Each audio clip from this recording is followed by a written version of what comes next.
Friday is here, and it is time, Ghana, for me to share my blunt thoughts with you. And today I've titled it, The Galamstate Called Ghana, the wanton rape of nature and the consequences for us all. The Galamstate Called Ghana, the wanton rape of nature and the consequences for us all. You know, I'm sure Galamstate brings something to mind, like narco states, narcotics states. And you have them, a lot of them, in different parts of the world. At a point, Ghana was becoming a narco state many years ago. We managed to get past that hurdle. But now, clearly, we're in the grips of being a Galam state, and it makes no sense. Because we are losing on all ends. And I'll elaborate when I get to my slides shortly how this is turning out to be much more of a problem than any one of us could ever imagine. It's a hydra-headed problem. And you see, what beats my imagination is what I'm going to start with. Democracy Hub's protest against illegal mining. 39 protesters remanded into police and prison custody. And you ask yourself, the elements behind Galamsey. In fact, I was just reading about this chief, right? And his elders who are involved in Galamsey, who now are facing some, consequences of saying, instead of dealing with such elements, instead of dealing with the politicians mired, whose hands are dirty with Galamsey, we choose, rather, to target the people who protest against the rape of our environment. I am not saying they protested on good grounds, good cause, and the Ghana Police Service must get this. The law nowhere states that you determine who goes on demonstration, at what time. You must only give guidance. You ensure that you are maintaining the public peace, that they are sticking to the tenets and the roots, yes. But it appears for me that gradually, maybe not even gradually, it has been a trend over time. The Ghana Police Service, being an extension of the executive or a member of the executive, is used as a tool, a poodle, if you like. I'm sorry I have to use that word. Every time the executive seemingly doesn't want certain people to demonstrate, or there are certain ideas, oh, this is a security area. That is even Washington, D.C. The White House, where people picket around the White House. So what are we talking about? We are so we like to show force, show power so much in this country. We like big manism, honorable, dishonorable people in government, in and out. Honorable.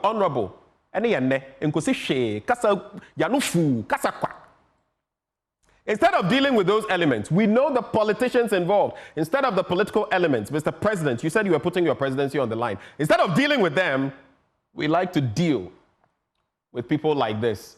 And then it gets even more interesting, because 39 people, those who were, sent into prison custody, remand. I spoke to the lawyer for these people some 2 days ago, and he stated to me that he felt it was a show of power. It's not that the police do not have enough cells to contain these people, or that they can't remand them there. For him, he thinks it was a show of power. If you are the stubborn nuts in there, we'll show you something. We've read on social media, I know Felicity Nelson. We hear some of these people are in custody and are not being given food or drink. I'm not saying it. Their lawyer said it. The question is, human rights? Is this how we enforce human rights in this country? I'm not in support of the billboard distraction and all of that. Public property, let them be sanctioned. They could have even been cautioned. You see, I feel it was an opportunity missed by the Ghana Police Service. Show maturity. Even if those people had not showed a certain level of maturity, the Ghana Police Service could have put itself in better stead and say what? These things have happened, but we're praying that the court, or in this instance, this and that. I know sometimes it gets out of your hand. The AG has come into the matter. We pray the court to caution them and let them go. But no, we must show power. I want to see the Ghana Police Service show that same power in dealing with politicians who are down there, destroying our water bodies, destroying our land resources. There, you will not show power. Some of you, and I'm not saying all, are complicit, and we've seen the videos in the past, from Axim to other places. This country makes no sense. The very people who are complaining about the rot will be put in the cooler. And the big man, the big woman behind Galamsey, the fourth estate, recently put out those details. You know them, but you will never go to them, no, because they are untouchables, sacred cows. And that is why our country. So there you have it, 39 of them in the cooler, remanded, police and prison custody. This we know how to do. If we had treated the fight against Galamsey with the same effort, the same, speed, the same alacrity as we are dealing with these 39 people, Galamsey would have ended by now. Next slide. Now, if you go to the next slide, key groups leading the anti-Galamsey protests. You have Democracy Hub. Right now, I guess all of them are, you know where. Arusha, Ghana has waded into this conversation. Environmental groups from Eco-Conscious Group and all of that. Now, organized labor. But I guess Yentiobia is the song of the day. Next slide. But from today, Friday, heading into Monday, you would actually notice that 3 days are left to the deadline for government to act. And what are some of the things these people are calling for? If you notice, the strength of organized labor, and sometimes we don't know how strong we are. They say not just women. Sometimes people are like tea bags. Until you put them in hot water, you don't know how strong they are. And I think that is where we are as Ghanaians, because the peace we enjoy, we seem to be taking for granted. And we think, look, we are destroying everything. We are destroying everything. And once our environment goes, we will not remain. We'll be gone too. It's like that saying, when the last tree dies, the last man dies. And our forest cover is being lost at a rapacious rate. And people will sit down and instead of thinking, they want to do MPP NDC. Etoa, those chiefs in those regions who are doing, and these people have said this about us, and come and do this, and come and do that. Okay, the Galamsey is slowly creeping. Someday you see the water you drink. If you look at the progress on labor's demands, it's only the bit about deploying some police and military that you can give a check on. Only that. All the others, declaring a state of emergency. Halt all mining near forest reserves and water bodies. I'm sure if we checked on Akunta mining, I don't know. Tano. Evacuate miners from forest and water areas. Revoke LI 2462, one of the most, let me swallow that word, one of the most mind-boggling allies, allowing us to go into forest reserves. Any serious country already, you are facing the ravages of Galamsey. Now you say, oh, you can even enter forest reserves. Hey! The words that are coming, I'm intentionally swallowing them. That's why I'm pausing, because if I say them, but I'll keep it there. Establish special courts for Galamsey cases. This is crucial. It is. And we must fast track it. And then bans on small scale mining.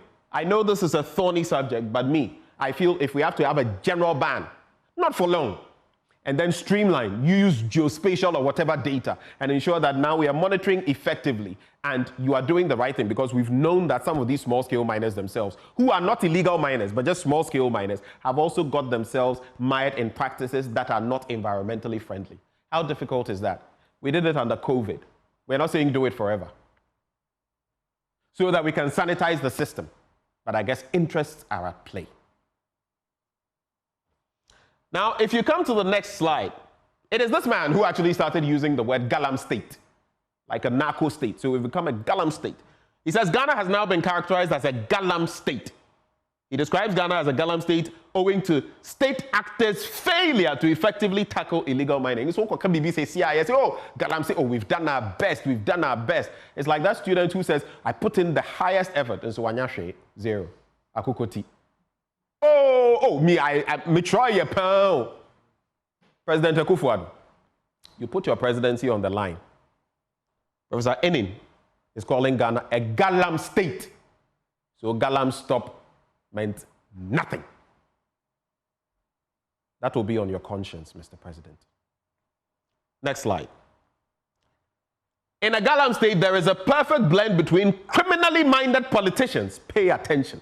Criminally minded politicians and politically minded criminal gangs. I like the way he puts it.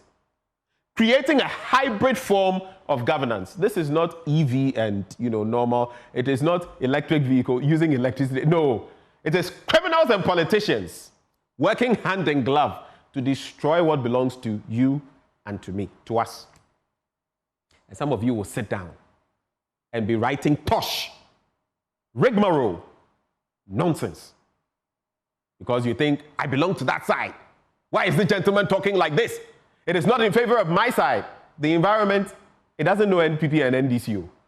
The water bodies, they don't know NPP and NDC. In fact, if our water gets polluted to the point, as some are saying, where it's even impossible to drink it, when you fetch that water, go and tell the water, oh, maybe NPP new, so don't contain heavy metals. Why? Next slide. In such a scenario, as Professor Enning goes on, the traditional rule of the state to arrest, investigate, prosecute, adjudicate cases of accused persons, and incarcerate or fine them, which are key ingredients to the state's resilience, are not present. Is that not what we are seeing? How many members of the ruling administration have we not heard of? Of course, they will be cleared in the name of due process. Our environment too, due process, it is getting there. It will get uninhabitable for us very soon. And when it gets there, let someone come and cry. Next slide. And maybe finally, for Professor Enning, Ghana has reached the stage where the next stage, note, the next stage, where the consolidation of the Galamstate would be the forming of mafia criminal gangs. But let's keep playing the ostrich. Let's keep doing this, oh, we are dancing to the tune of the music. Very soon there will be no music. You see how you will dance. Look, I know some of you are watching me, you are cursing me, you are saying all kinds of tosh about me. I don't care a hoot. I don't give a about your thoughts. Because I know I'm saying the right thing, and I know I'm passionate about the right thing. You can be there and put on your political lenses and say whatever tosh you like. It's your problem. But when the consequences come, I will feel it too. And that is why I will not sit down. You can bundle an old grandmother, 8-year-old, 10-year-old, and all of that and say, oh, we didn't arrest this one. We didn't. You can't deal with the criminals. That one, you don't know how to deal with it. And that is part of why we shouldn't have a president appointing an IGP.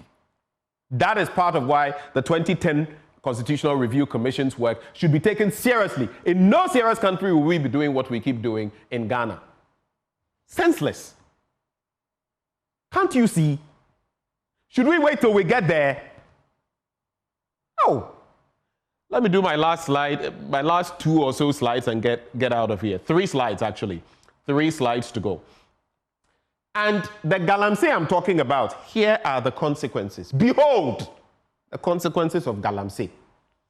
If you look at the year-on-year export value, and this is from the Ghana Statistical Service recently, the year-on-year export value of cocoa beans, it has dropped by 26.9% in Q2 of 2024. 26.9%, almost a third. 5th consecutive drop in the last 5 quarters. So if you look at it, Q4 2022, 123.5%. Now look at all of the others. They are drops. Q1 2023, 74.3% from 123%. That's a drop of about what? 50% plus. It went into negative. Q2 2023.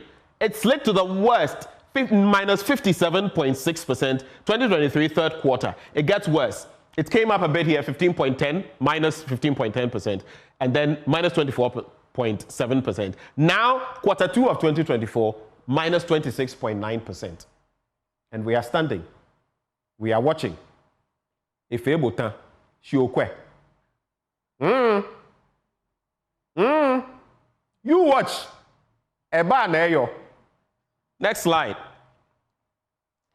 And then you look at the fact that between quarters 1 and 2 of 2024, export value of cocoa beans, the export value has declined by 4 billion Ghana cedis. 4 billion, there you have it. 5.16 billion in quarter 1, quarter 2, 1.15 billion. Look at the gap. Look at the difference. The difference, 4.01 billion Ghana cedis. All these things, some of us show them to you so that we realize what is going on and start reaching out. We've been growing cocoa, benefiting from it for how long now? Look at where we are. So because of a little gold, we are destroying everything. And our main cash crop is also going down the drain.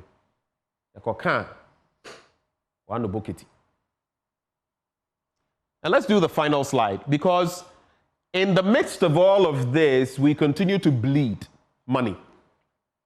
The Trafigura issue is what I'm talking about. And I'll not delve too much into it because today I want to focus more on Galamsey. But you see, these judgment debts, I keep saying, sometimes they are roots that people use to enrich themselves, not just now.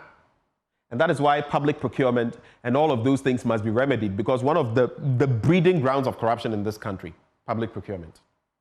And sometimes, intentionally, judgment debts are brought to bear. And when payments are made, some individuals benefit to the detriment of us, a tax kitty. So this Trafigura issue, the latest one we have, but it has petitioned the finance minister or ministry over the $134 million judgment debt and have threatened to subpoena more US-based corporations with ties to Ghana.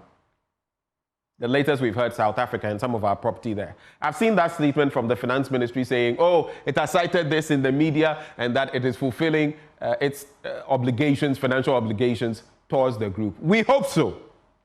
We hope so. But you see, as I always say, time will always tell. You can say whatever you want, but eventually the flow of time will either vindicate or expose you. Ghana, for this is where I'm going to sew it up. My name is Benjamin Akakpo, and as always, I say it as it is. Raw, hot, unedited, undiluted. We must know the truth, and the truth will set us free. Thank you for watching.